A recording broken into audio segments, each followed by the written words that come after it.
Morning friends. आज हम लोग क्वाड्रेटिक इक्वेशन का सेकंड वीडियो देखेंगे, जिसमें हम लोग देखेंगे कि कैसे हम लोग क्वाड्रेटिक इक्वेशन को सॉल्व कर सकते हैं फैक्टराइजेशन मेथड से। इससे पहले वाले वीडियो में हम लोगों ने देखा था कि क्वाड्रेटिक इक्वेशन क्या होता है या द्विघात समीकरण क्या होता है और उसको कैसे आइडेंटिफाई कर पाए कि कोई द्विघात समीकरण है या नहीं है। इसको सॉल्व करके हमने देखा था और एनसीईआरटी का हम लोगों ने इसमें चैप्टर 4.1 को पूरी तरह से सॉल्व किया था। उसमें 2 क्वेश्चन बच गए थे। आज हम लोग उसको कंप्लीट करेंगे, फिर देखेंगे कि फैक्टराइजेशन मेथड से, यानी उसको हिंदी में बोले तो गुणनखंड विधि से हम लोग कैसे सॉल्व कर सकते हैं क्वाड्रेटिक इक्वेशन को, जो कि एनसीईआरटी के बुक में इसको 4.2 चैप्टर में दिया हुआ है। पूरे चैप्टर हमें सॉल्व जो करने हैं इसे फैक्टराइजेशन मेथड से ही सॉल्व करके देखना है। तो पहले हम लोग देख लेते हैं 4.1 के जो सवाल बच गए थे उसको, फिर हम लोग 4.2 के जो क्वेश्चंस हैं उसको पहले तरीके सीखेंगे, फिर उसको बनाएंगे, कुछ क्वेश्चन प्रैक्टिस करेंगे।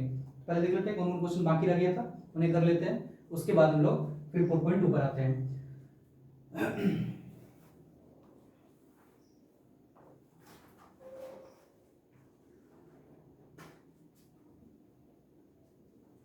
हम लोग अभी सॉल्व करेंगे एक्सरसाइज 4.1 में क्वेश्चन नंबर 2 का 2 नंबर। 1 नंबर हम लोगों ने पिछले वीडियो में देख लिया था कैसे सॉल्व करते हैं। आज हम लोग 2 नंबर देखेंगे, 2 नंबर को कैसे सॉल्व करते हैं। तो सबसे पहले क्वेश्चन कहता है, मेरे पास ये हिंदी बुक है, इसमें इंग्लिश वर्जन भी है, तो हम लोग इंग्लिश में देख लेते हैं सवाल को। चैप्टर है मेरा 4.2, फटाफट निकाल लेते हैं उसे एक बार। और ये मेरा दूसरा वीडियो है, तो हो सकता है कि अभी उतना बढ़िया से ना हो सके, लेकिन मैं धीरे धीरे कोशिश करूंगा। और आपको अगर कोई कमी लगे इस वीडियो में तो जरूर आप कमेंट करके बताइएगा कि क्या क्या सुधार किया जा सकता है इसमें। फिलहाल हम लोग चैप्टर देख लेते हैं, जिसमें कि 4.1 में सेकंड नंबर क्वेश्चन बोला है, the product of a 2 consecutive positive integer is 306। We need to find the integers, यानी कि 2 कंसेक्यूटिव पॉजिटिव इंटीजर है, उन दोनों का प्रोडक्ट दिया गया है और उसका वैल्यू कितना आएगा वो बता रखा है इसमें। तो हम लोग उसी में से सबसे पहले क्या करेंगे कि कैसे इसको बनाएंगे वो देख लेते हैं। अप्रोच क्या होगा हमको इसको बनाने का। सवाल बहुत आसान तरीका है। सबसे पहले अगर हमें बोला है 2 कंसेक्यूटिव इंटीजर है, तो हमें ये मालूम होना चाहिए कि कंसेक्यूटिव इंटीजर क्या होते हैं। पहले कंसेक्यूटिव का मतलब, फिर इंटीजर का मतलब। तो दोनों को बारी बारी से देख लेते हैं। इंटीजर के बारे में हम लोग बहुत पहले से पढ़ते आ रहे हैं। इंटीजर जिसको हम लोग आई से डिनोट करते हैं, ये -2 -1 0 1 2 3 डॉट डॉट और इधर भी आगे चलता रहेगा, यानी माइनस इन्फिनिटी से स्टार्ट करेंगे और हम लोग प्लस इन्फिनिटी तक जा सकते हैं। ये सारे इंटीजर कहलाते हैं। और अब क्योंकि इसके आगे लगा हुआ है कंसेक्यूटिव इंटीजर, इसका मतलब ये हो गया कि जस्ट अगर हम एक नंबर ये सेलेक्ट कर रहे हैं तो हमको जस्ट उसके बगल वाले दूसरे नंबर को सेलेक्ट करना पड़ेगा। कंसेक्यूटिव मतलब लगातार एक के बाद एक, उसको हम लोग कंसेक्यूटिव नंबर कर देते हैं। तो यहाँ पर हम लोग जब मानेंगे इसमें कि पहला कंसेक्यूटिव नंबर मान लेते हैं, अगर कोई x है तो इसका मतलब दूसरा कंसेक्यूटिव नंबर क्या हो जाएगा, जस्ट उसके आगे वाला। और आगे वाला कैसे मिलेगा, तो हम पहले वाले में अगर +1 कर दें तो हमें दूसरा वाला कंसेक्यूटिव जस्ट उसके जो बाद में रहता है वो मिल जाता है। उसी तरह अगर हम थर्ड को मान लेते हैं, सिलेक्ट करते हैं, तो हमको अगर अगला कंसेक्यूटिव नंबर चाहिए तो हम इस 3 में +1 कर दें तो हमें इसका अगला कंसेक्यूटिव नंबर 4 मिल जाता है। यही लॉजिक हम लगाएंगे अपने सवाल को बनाने के लिए। तो सबसे पहले देख लेते हैं इसमें कैसे लिखेंगे statement. Let be the first number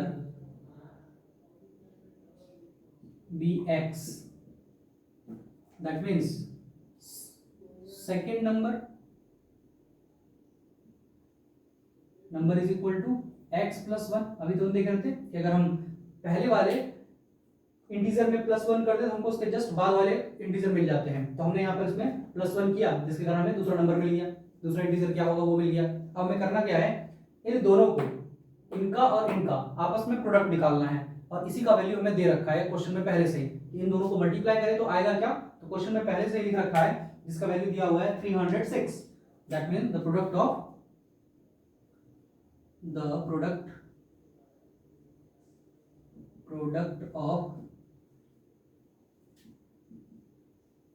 2 integer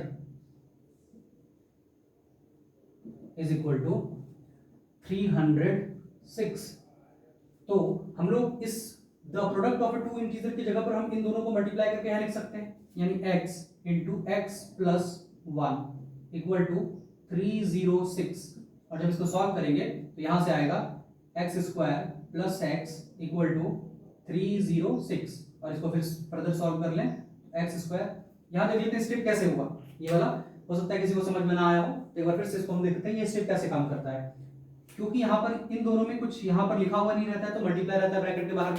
अब इस ब्रैकेट के साथ हमें इस x को मल्टीप्लाई करना है, इसका मतलब ये जो x होगा ये इस नंबर के साथ यानी कि इस वेरिएबल के साथ भी मल्टीप्लाई होगा, यानी x इंटू एक्स जो कि हो गया एक्स स्क्वायर। जैसे हम लोग लिखते हैं 2 इंटू 2 तो ये हो जाता है 2 का स्क्वायर, या 4 इंटू 4 तो 4 का स्क्वायर। सेम चीज यहाँ पर, यहाँ क्योंकि दो वेरिएबल है जिसका हम लोग टेबल नहीं जानते हैं तो हम इसको लिखेंगे x into x x square, और इसके बाद प्लस, तो यहाँ प्लस प्लस डाल दिए, x इंटू 1 यानी यही वेरिएबल दोबारा इस x से भी गुना होगा, और गुना होने के बाद ये बनाएगा 2x into 1 equal to x और इक्वल टू 360 रह गया। अब हमें इसको क्योंकि क्वाड्रेटिक फॉर्म में चाहिए हमें, तो हमें करना क्या होगा इसके लिए ax square plus bx plus c equal to 0, इस फॉर्म में इसको हमको लाकर दिखाना है, तभी तो ये क्वाड्रेटिक इक्वेशन होगा। क्योंकि 4.1 में सिर्फ हमें इसे सॉल्व करना नहीं सीखना है, बस हमें क्वाड्रेटिक इक्वेशन लाना सीखना है। तो क्वाड्रेटिक इक्वेशन के फॉर्म में लेकर आते हैं इसको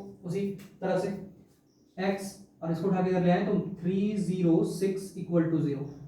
फाइनली ये उस कंडीशन में पहुंच गया जो हम लोग को चाहिए था।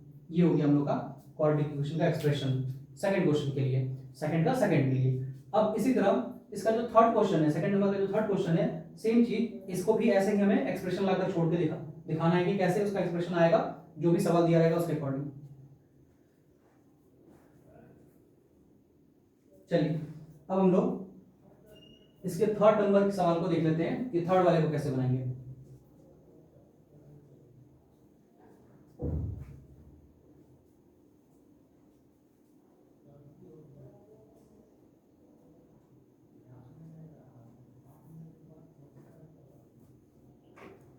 थर्ड क्वेश्चन में बोल रखा है एज से रिलेटेड सवाल है, जिसमें कि एक रोहन नाम का लड़का है और उसका एज उसकी मां के एज के साथ कंपेयर किया गया है। क्वेश्चन लिखा है Rohan's mother is 26 year older than him, the product of their age is 3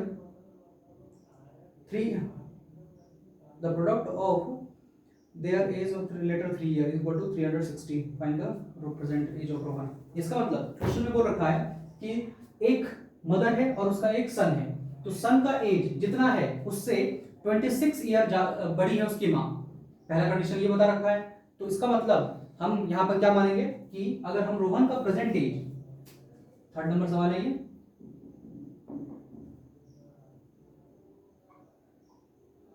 present age of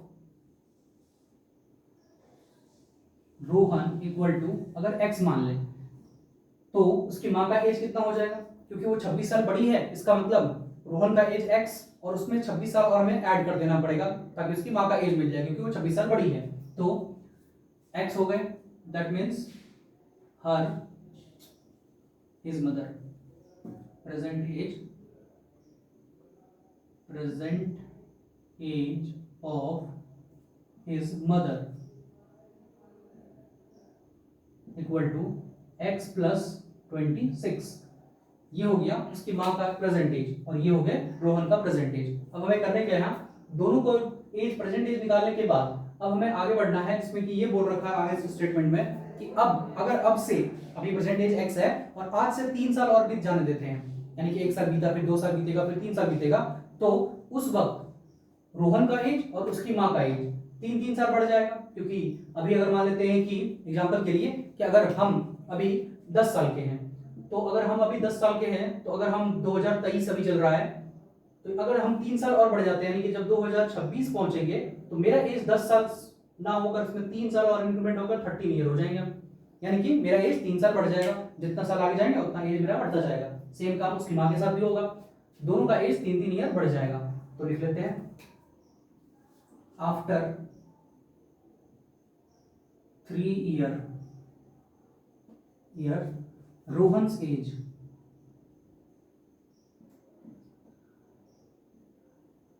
is equal to x plus 3, क्योंकि 3 साल बीत गए तो इसलिए एज उसका x प्लस 3 हो जाएगा। सेम चीज उसके माँ का भी एज जो है x प्लस 26 था, अब x प्लस 29 हो जाएगा क्योंकि प्लस 3 इसमें और ऐड हो जाएगा। His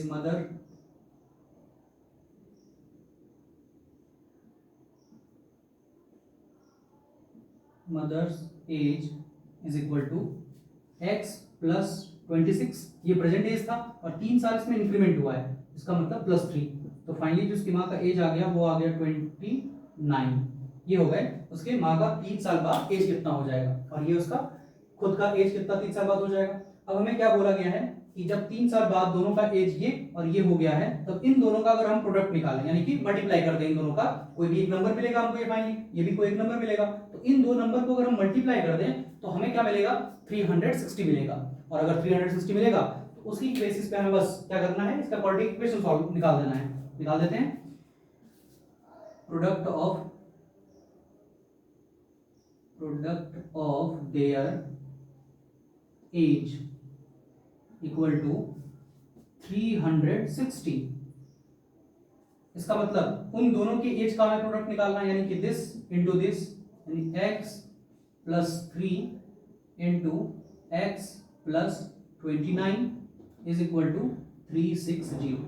ये हो गया इसका दोनों का प्रोडक्ट। अब हम जैसे ही प्रोडक्ट सॉल्व कर लेंगे तो फिर मेरा सवाल आसानी से बन जाएगा। और इस तरह का प्रोडक्ट सॉल्व करना है अलजेब्रा में हम लोग बहुत तरह से कई बार सीख चुके हैं, क्लास 10 में भी सिखाया जा चुका होगा, चैप्टर 2 में, फिर 9 में भी हम लोग सीखे थे, 8 में भी सिखाया जाता है इस तरह को। तो एक बार हम फिर से यहाँ पे इसको बता देते हैं कैसे सॉल्व करेंगे इसको। सबसे पहले क्योंकि ये आपस में मल्टीप्लाई में है तो हमें करना क्या है कि इसके फर्स्ट टर्म को मल्टीप्लाई करना है इसके फर्स्ट टर्म के साथ, यानी इसका फर्स्ट और इसके फर्स्ट को आपस में मल्टीप्लाई करना है। और क्योंकि यहाँ पर वेरिएबल है तो अभी तो ऊपर पता है x स्क्वायर हो जाएगा ये। फिर इसी टर्म को वापस दोबारा जो इसके सेकंड ब्रैकेट में एक और डिजिट बचे हुए हैं उसके साथ भी मल्टीप्लाई करना है, यानी यही इससे भी मल्टीप्लाई होगा और फिर यही इससे भी मल्टीप्लाई हो जाएगा। तो x इंटू 29, और यह साइन कौन सा पड़ेगा, तो यहाँ प्लस यहाँ भी प्लस, तो प्लस इंटू प्लस तो प्लस, यानी कि 29x। ये थोड़ा ऊपर कर देते हैं, 29x। उसके बाद इस x का दोनों से मल्टीप्लाई हो गया, इसका काम खत्म। अब बचता है ये वाला प्लस 3, तो सेम काम इसके साथ भी, ये 3 इस x से एक बार मल्टीप्लाई हो जाएगा, यानी प्लस इंटू प्लस, तो यहाँ प्लस 3x, और ये प्लस फिर वापस प्लस, तो यहाँ भी प्लस आ जाएंगे, और 3 इंटू 29, 3 इंटू इस बार 29 हो जाएगा। मल्टीप्लाई करेंगे तो इसको 9 3 जा 27 होता है, यानी कि 7 और 3 2 जा 6, 6 प्लस 2 8, 87 इज इक्वल टू 360। 87 कैसे आया, तो हम जब इस 3 को इस 29 के साथ मल्टीप्लाई करेंगे, 29 इंटू 3 करेंगे तो 9 3 जा 27 एंड इंटू बचेगा, 3 2 जा 6, 6 प्लस 2 8, ये जो 87 आ गया उसी को हम लोग यहाँ 87 लिख दिए हैं। अब क्योंकि हमको इसको भी इसी फॉर्मूले का जाना है, ax square plus bx plus c equal to 0, तो यहाँ लिख लेते हैं x स्क्वायर प्लस, अब इन दोनों में क्योंकि यहाँ दोनों ही वेरिएबल में पावर सेम है, और पावर सेम रहने पर हम लोग आपस में डिजिट को जोड़ सकते हैं। तो यहाँ पर 29 प्लस 3 जोड़ेंगे तो ये दोनों मिलकर 31 आ जाएगा, यहाँ लिख सकते हैं 31x। और अब यहाँ बच गया 87 और इधर 360, इसको उठा के इधर ले आते हैं, प्लस 87 माइनस 360 इक्वल टू 0। और जब इसको सॉल्व करेंगे तो फाइनली जो हमको मिलकर आएगा एक्स स्क्वायर प्लस 31 माइनस, यहाँ नेगेटिव का साइन लगेगा, सॉल्व करेंगे यहाँ से 3 माइनस क्यों लगेगा, क्योंकि ये प्लस ये माइनस, प्लस माइनस माइनस दोनों को होगा सब्ट्रैक्ट, यानी घटाना दोनों का है, दोनों में आपस में सब्ट्रैक्शन करने हैं। लेकिन यहाँ पर नेगेटिव साइन इसलिए आएगा क्योंकि दोनों में से बड़ा जो होता है, जैसे यहाँ 360 है, यहाँ 87 है, और क्योंकि 360 बड़ा है तो जो बड़े होते हैं उसी का नंबर हम लोग साइन यहाँ पर कैरी ऑन करते हैं। यहाँ था माइनस इसलिए यहाँ आ गया माइनस। अब इसको सब्ट्रैक्ट कर लेते हैं, 306 यहाँ गया 3 बचा, यहाँ से कैरी दिए 5 हो गया, और 5 में अगर हम 7 घटाते हैं तो 5 में अगर 8 घटाते हैं तो 7 बचेगा, यानी इधर से 15 में हम 8 घटा रहे हैं जो कि वहाँ पे 7 बच रहा है, और यहाँ से ये कैरी दे चुका है, यहाँ 2 बचेगा इक्वल टू 0। फाइनली वो क्वाड्रेटिक इक्वेशन हमें मिल गया जो हमें चाहिए था। ये हमारा रिक्वायर्ड क्वाड्रेटिक इक्वेशन है, बहुत आसानी से सॉल्व कर दिया हम लोगों ने। इसी तरह इसके बाद जो इसका 4th नंबर सवाल है, एक और इसमें क्वेश्चन है जो कि 4th नंबर में है, 4th नंबर भी देख लेते हैं। पहले अगर आप इसे देखना चाहें एक बार देख लीजिए। चलिए अब हम लोग इसमें इसके 4th नंबर क्वेश्चन को सॉल्व करते हैं।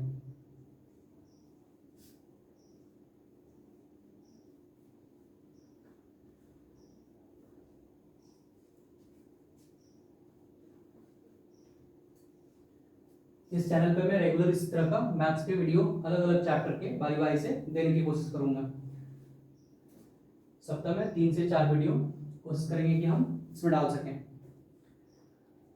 जैसे हमारा 10 का पूरा एक्सरसाइज खत्म कर लेंगे मैथ्स के, हो सकता है या फिर उससे पहले भी हम लोग साइंस का भी स्टार्ट करेंगे। साइंस में फिजिक्स और केमिस्ट्री, ये दो चीज, यानी कि हम लोग जैसे चैप्टर हम लोग का फिजिक्स में देखें तो सबसे पहले लाइट से स्टार्ट होता है। तो लाइट के ऊपर बहुत सारे न्यूमेरिकल वगैरह होते हैं, उसको कैसे सॉल्व किया जाता है, उसमें बहुत सारे कंसेप्ट, साइन वगैरह कैसे लेते हैं, कौन सा कनकेव कन्वेक्स कैसे होते हैं, इन सबको कैसे पता लगाते हैं, उन सब के बारे में हम लोग पढ़ेंगे इसमें। फिर केमिस्ट्री में भी बहुत बढ़िया बढ़िया टॉपिक है। जैसे पहला चैप्टर तो केमिकल इक्वेशन हो गया है, दूसरा जिसको बैलेंस करना सीखना होता है। उसके बाद सेकंड चैप्टर जो हम लोग का है उसमें वो एसिड बेस एंड सॉल्ट है, एसिड बेस सॉल्ट चैप्टर है। थर्ड में हम लोग का मेटल एंड मेटल है, वो भी बहुत बढ़िया चैप्टर है। इस तरह के सवालों को हम लोग यहाँ पे बनाना सीखेंगे। अभी फिलहाल हम लोग यहाँ पर देख लेते हैं कि इसका 4 नंबर जो क्वेश्चन है उसमें क्या बोल रहा है, उसको कैसे सॉल्व करेंगे। बहुत आसान है। सबसे पहले क्वेश्चन में जो बोला गया है वो क्या बोला गया, पढ़ लेते हैं एक बार। A train travel a distance of 480 kilometre at uniform speed, यानी एक ट्रेन है जो 480 किलोमीटर समान स्पीड से चलता है, यानी कि यूनिफॉर्म स्पीड का मतलब अपना वो स्पीड कभी चेंज नहीं करेगा, स्पीड हर जगह बराबर रहेगा। वो अगर वो 10 किलोमीटर पर आवर की स्पीड से चल रहा है तो कंटिन्यू उसी स्पीड से चलता रहेगा। तो हमें सबसे पहले करना क्या है, इसके स्पीड को ही x मान लेना है। Late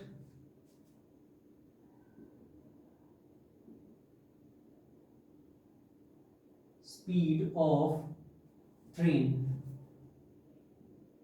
B x kilometre per hour. Unit डाल भी सकते हैं और नहीं भी डाल सकते हैं, तो कोई दिक्कत नहीं है इसमें, किलोमीटर पर आवर। यहाँ पे सिचुएशन देख लेते हैं, बोला क्या गया है। जैसे मान लेते हैं कोई भी ट्रेन को ए पॉइंट से बी पॉइंट तक जाना है, ये ए पॉइंट हो गया इसका और ये बी पॉइंट हो गया, यहाँ से लेकर यहाँ तक जाना है। टोटल जो डिस्टेंस है यहाँ पर वो है 480 किलोमीटर, 480 किलोमीटर। अब यहां से ट्रेन निकली और यहां पहुंची है। अब दो तरह से, यानी दो बार ये एक तरह से ट्रैवल हुआ है इसका। पहली बार क्या हुआ कि वो x किलोमीटर पर आवर की स्पीड से यहां से गया, यहां पहुंच गया। टाइम कुछ लग गया होगा उसको, हमको नहीं मालूम टाइम क्या लगा है, वो मैंने रखा है। उसके बाद सेकंड वाले केस में क्या हुआ है कि दोबारा ट्रेन ए से बी चली, लेकिन इस बार स्पीड जो है पहले से कम हो गया था। पहले जैसे x किलोमीटर पर आवर था तो अब वो घट गया है, और कितने से घटा है तो बता रखा है कि 8 किलोमीटर पर आवर की स्पीड से घटा दिया गया है। जैसे मान लेते हैं अगर वो पहले कुछ 50 किलोमीटर पर आवर की स्पीड से चल रहा है, तो इस बार उसने अपना स्पीड -8 कर लिया, यानी कि 42 किलोमीटर पर आवर की स्पीड से चल रहा है। तो जाहिर है इस बार टाइम ज्यादा लगने वाला है, तो स्पीड कम है और डिस्टेंस तो वही है, उतना ही चलना है उसको। तो इस पर क्या हो जाएगा, टाइम थोड़ा ज्यादा लग जाएगा। तो वो कितना ज्यादा लगा है वो बता रखा है, और इसी के बेसिस पे हमको सवाल को सॉल्व करना है। तो बहुत आसान है, सिंपल तरीके से लगाएंगे और आसानी से सॉल्व कर लेंगे। सबसे पहले इस तरह के जब भी सवाल मिले तो हमेशा हम लोग को स्पीड को x मान लेना होता है, जो हमने मान लिया है यहाँ पर। और फिर ये देखना होता है कि अगर स्पीड x होता, वो अगर नहीं घटाता अपने स्पीड को चलते वक्त, तो टाइम कितना लगता, पहले वो देख लेते हैं। और हम लोग एक फॉर्मूला पढ़े हैं s बराबर vt, यानी दूरी बराबर चाल गुने समय,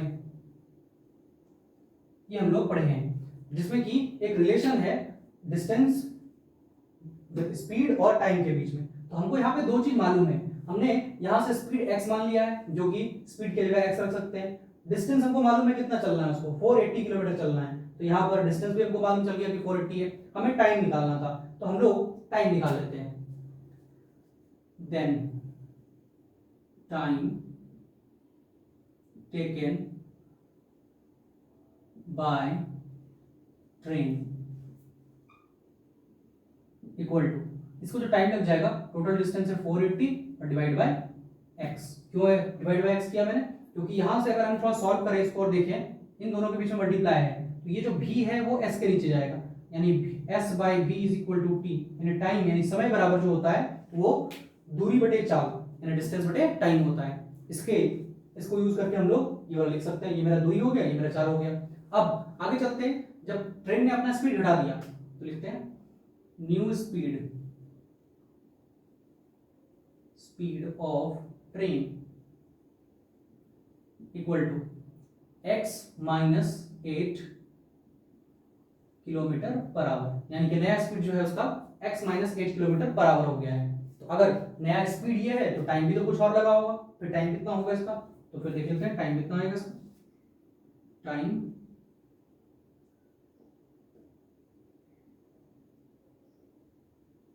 taken by train with new speed, नई स्पीड के साथ उसको कितना टाइम लग जाएगा। Same formula, total distance by velocity, यानी स्पीड, किस स्पीड से वो चल रहा था, तो टोटल डिस्टेंस को 480 चल रहे हैं, तो यहाँ लिख देते हैं 480 डिवाइड बाय, इस बार जो उसको स्पीड रखना है वो x माइनस 8 रखना है, तो यहाँ पर स्पीड की जगह x माइनस 8 रख देंगे, ये उसका टाइम हो गया। यानी कि पहला केस में टाइम आया 480 बाय x, दूसरे केस में आया 480 बाय x माइनस 8।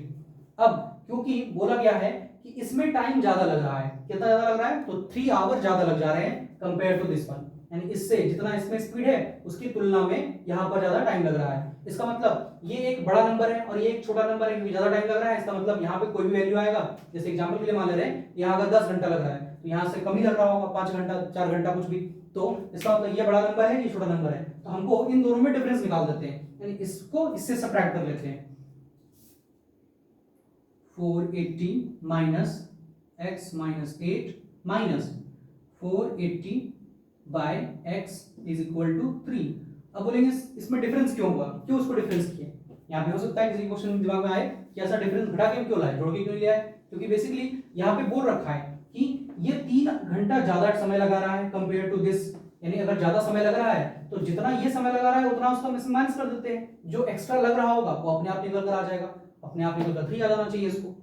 मान लेते हैं हम कहीं जा रहे हैं तो हम किसी डिस्टेंस को कवर करने में मान लेते हैं हम 5 घंटा लगा रहे हैं और कोई मेरा फ्रेंड है वो मात्र 2 घंटा लगा रहा है, तो हम अपने फ्रेंड से 3 घंटा ज्यादा समय लगा रहे हैं यहाँ से वहां जाने के लिए, तो अगर यहाँ से वहां जाने के लिए हम 3 घंटा ज्यादा समय लगा रहे हैं तो हम इसको निकाल के एक तरह से ऐसे भी समझ सकते हैं कि अपना टाइम को घटा देते हैं, अपने टाइम से घटा देते हैं उसके टाइम को। जैसे मेरा टाइम था 5 आवर, 5 आवर में हम चल रहे थे और मेरा फ्रेंड 2 आवर में इसको कंप्लीट कर रहा था, तो दोनों में जो डिफरेंस आ रहा था वो 3 आवर का आ रहा था। इसी तरह यहाँ पर भी सेम चीज, क्योंकि ज्यादा टाइम लगा रहा है ये कम टाइम लगा रहा है, तो ज्यादा में से कम को घटा दिए जो कि 3 आ गया मेरा। अब इसको सॉल्व कर लेना है और सॉल्व करने के बाद जो मेरा क्वाड्रेटिक इक्वेशन आएगा वही मेरा आंसर हो जाएगा। यहाँ पे 480 480 दोनों में 480 है, कॉमन ले लेते हैं, बचेगा 1 by x minus 8 minus 1 by x equal to 3, और क्योंकि इक्वल टू के दोनों साइड ये है तो इसको हम इससे इसको घटा सकते हैं, 3 1 जा 3 6 जा 0, यानी 160 और इधर 1 के टेबल में ये 3 के टेबल में 1 बार में कट गया। अब इसको हम एलसीएम लेते हैं, पहले यहाँ एलसीएम लेंगे तो x इंटू एक्स माइनस 8, और जब इसको कटाएंगे तो ये x माइनस 8 कट जाएगा, बचेगा x, तो ये x 1 से मल्टीप्लाई हो जाएगा, यहाँ लिख देंगे x माइनस x से ये x कट जाएगा x माइनस 8 और इंटू 1 तो x माइनस 8। हम ये उम्मीद करेंगे आप लोगों से कि आप क्योंकि क्लास 10 के टॉपिक पढ़ रहे हैं तो इस तरह के कैलकुलेशन आपको आते होंगे बहुत आसानी से, तो इसीलिए हम इससे डिटेल में नहीं जाएंगे। इक्वल टू 1, अब जरा इसको सॉल्व कर लेते हैं। जब यहाँ ब्रैकेट में मेरा माइनस है लगा हुआ बाहर में, तो ये माइनस इस ब्रैकेट के साथ आपस में मल्टीप्लाई होगा, इसको मल्टीप्लाई कर लेते हैं।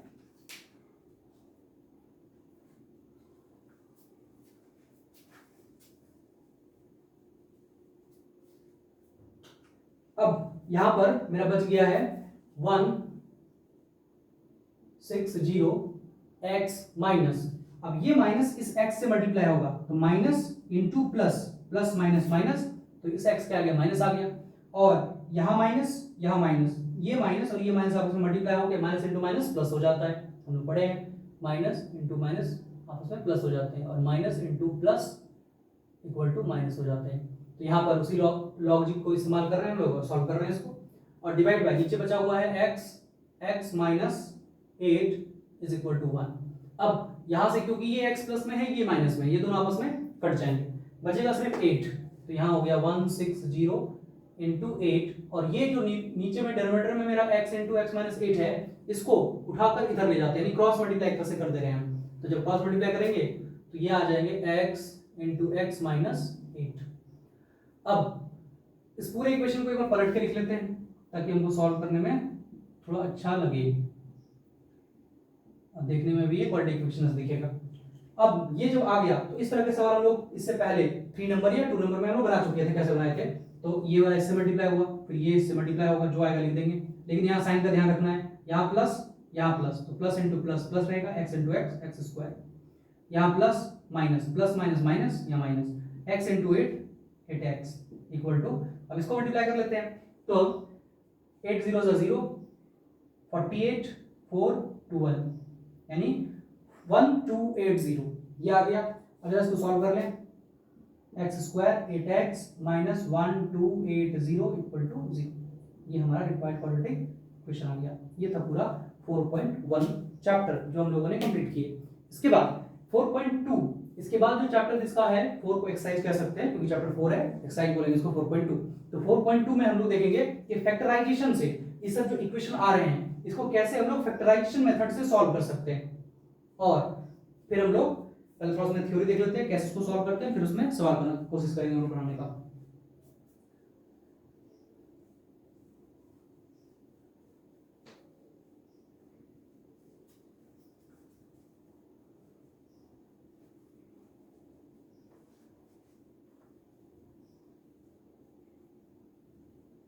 अब इसमें हम लोग देखेंगे कि फैक्टराइजेशन की मदद से हम लोग कैसे क्वाड्रेटिक इक्वेशन को सॉल्व कर सकते हैं। तो जो हम लोग सॉल्व करेंगे इससे पहले हम लोग एक चीज और जान लेते हैं, क्या कि हम लोग जैसे क्लास 9 में पॉलिनोमियल के बारे में हल्का पढ़े थे, जिसमें हम लोग को बताया गया था कि अगर कोई भी पॉलिनोमियल है,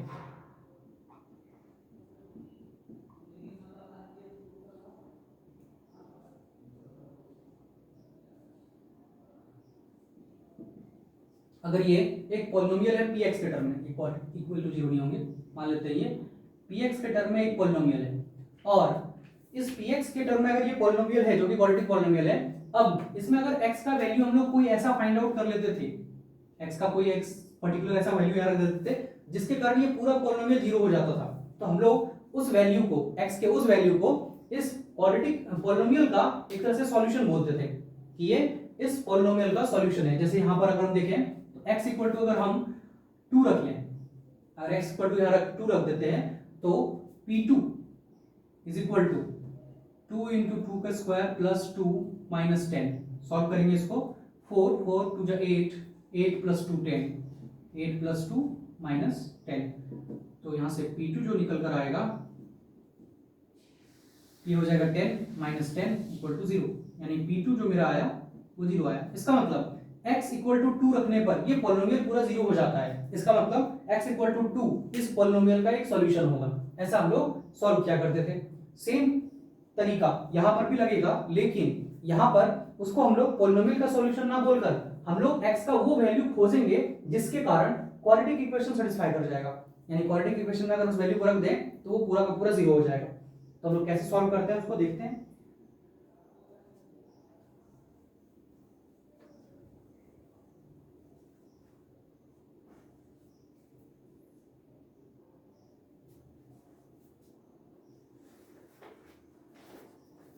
एक क्वेश्चन ले लेते हैं कोई भी जिसको हम लोग जिसकी मदद से इसको समझेंगे।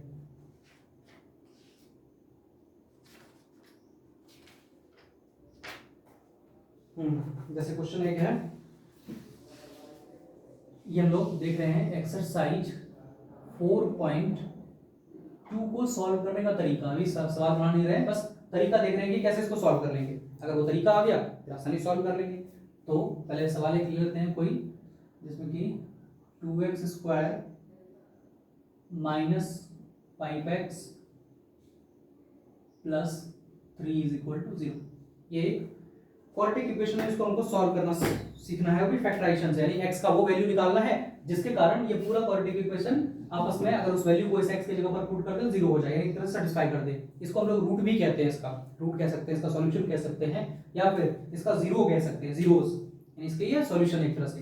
तो हम लोग निकालने की कोशिश करते हैं। देखो निकालने का बहुत आसान तरीका है कि इसमें हम लोग क्वाड्रेटिक इक्वेशन को देखें तो ax square plus bx plus c equal to 0 के फॉर्म में रहता है। इस फॉर्म में है, हमेशा इस फॉर्म में रहेगा तभी इसको सॉल्व करेंगे, नहीं तो अगर नहीं रहेगा तो पहले हमको इस फॉर्म में इसको लेकर आना पड़ेगा। और लेकर कैसे आएंगे तो ये हम लोग फर्स्ट वीडियो में देख चुके थे। अगर आपको देखना है वो तो आप फर्स्ट नंबर वीडियो जाके देख लीजिएगा। अब फिलहाल देख लेते हैं इसको कैसे सॉल्व करेंगे।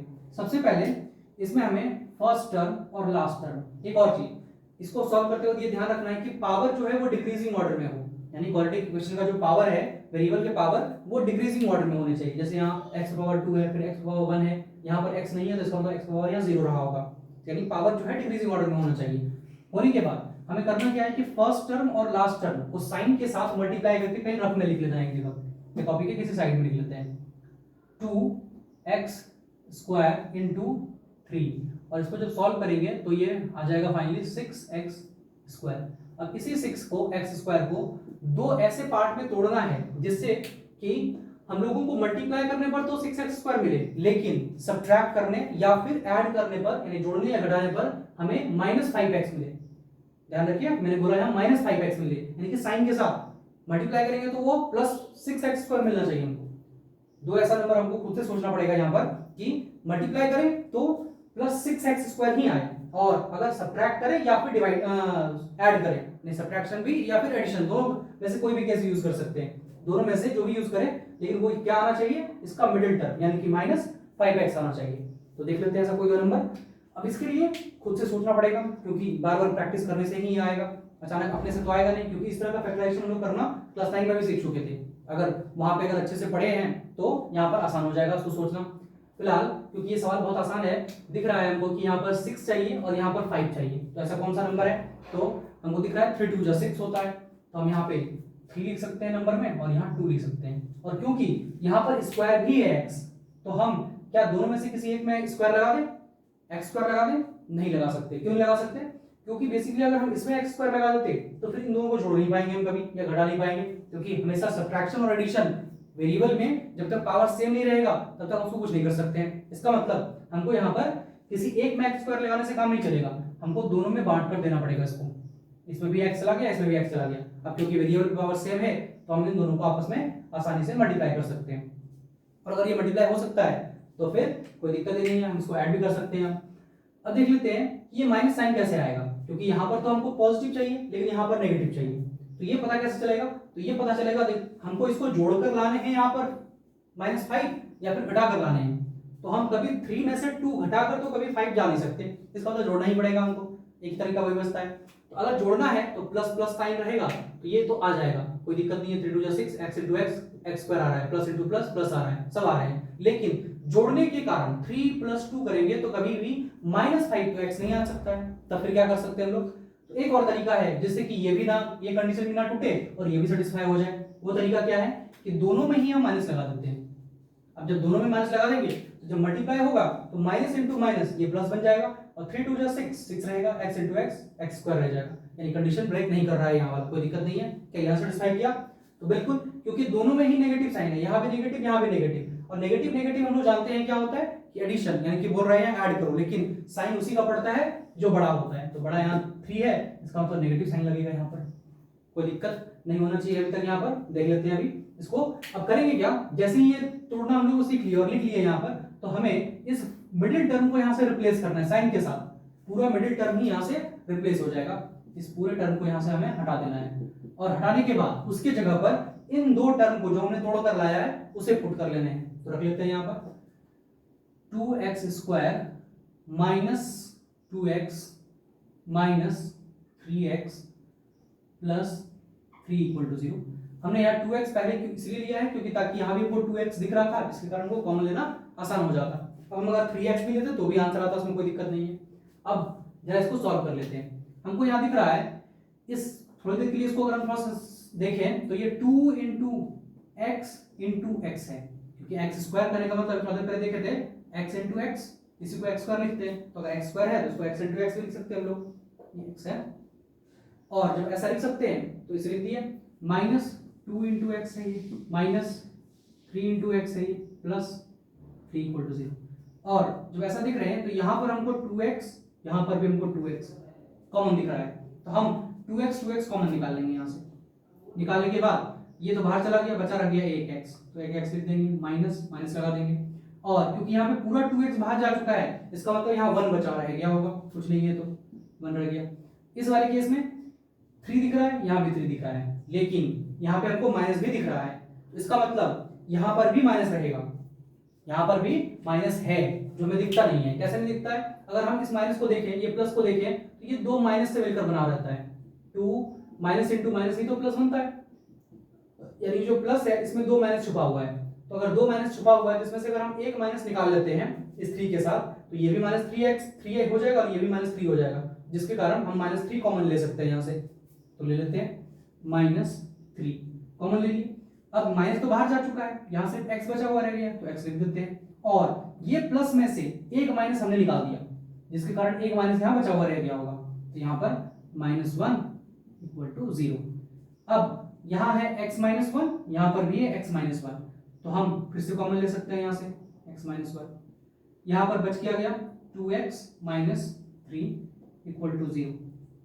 अब यहाँ जरा ध्यान देना है कि यहाँ पर मेरा जो कंडीशन आ रहा है कि दो नंबर का प्रोडक्ट 0 है, यानी दो नंबर को मल्टीप्लाई कर रहे हैं, ये एक नंबर कंसीडर करना है, एक नंबर मान लेते हैं, ये भी एक नंबर है, और दोनों को मल्टीप्लाई कर रहे हैं तो 0 आ रहा है। इसका मतलब कि अगर a × b = 0, कोई भी दो नंबर को गुणा करने पर 0 आ रहा है, इसका मतलब हम ये इससे कंक्लूजन निकाल सकते हैं कि या तो a 0 रहा होगा इसमें, तभी ऐसा हो सकता है, या फिर b 0 रहा होगा, या फिर हो सकता है दोनों 0 रहा हो।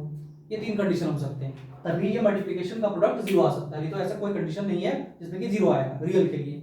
अब आगे बढ़ते हैं, इसी लॉजिक को यहाँ इस्तेमाल करते हैं, यानी कि ये दोनों मल्टीप्लाई होकर 0 हुआ है, इसका मतलब या तो ये 0 हो रहा होगा या तो ये 0 रहा होगा, हमें नहीं मालूम कौन 0 रहा होगा, या फिर हो सकता है दोनों 0 रहा हो, तो हम लोग दोनों को ही 0 लेकर चलेंगे, जो x - 1 को भी 0 के बराबर इक्वेट कर देंगे और 2x - 3 को भी 0 के बराबर इक्वेट कर देंगे, जिसके कारण यहाँ से x बराबर निकल कर आएगा 1 और यहाँ से x बराबर निकलेगा, इस 3 को इधर ले जाएंगे तो प्लस में, और ये 2 जाके डिवाइड में तो 3/2, यानी कि फाइनली जो मेरा रूट निकल कर आया वो आया 3/2।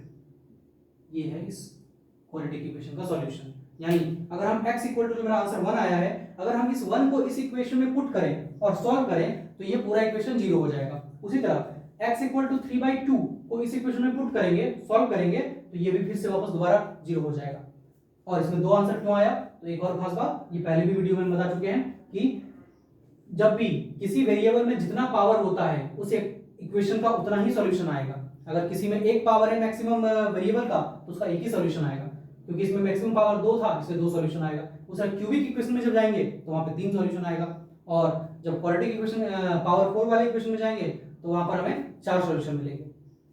तो आज यहीं तक रखते हैं। इसके बाद हम लोग फिर दोबारा नेक्स्ट वीडियो में मिलेंगे, जिसमें हम लोग 4.2 को सॉल्व करेंगे एक क्वेश्चन करके। जय हिंद।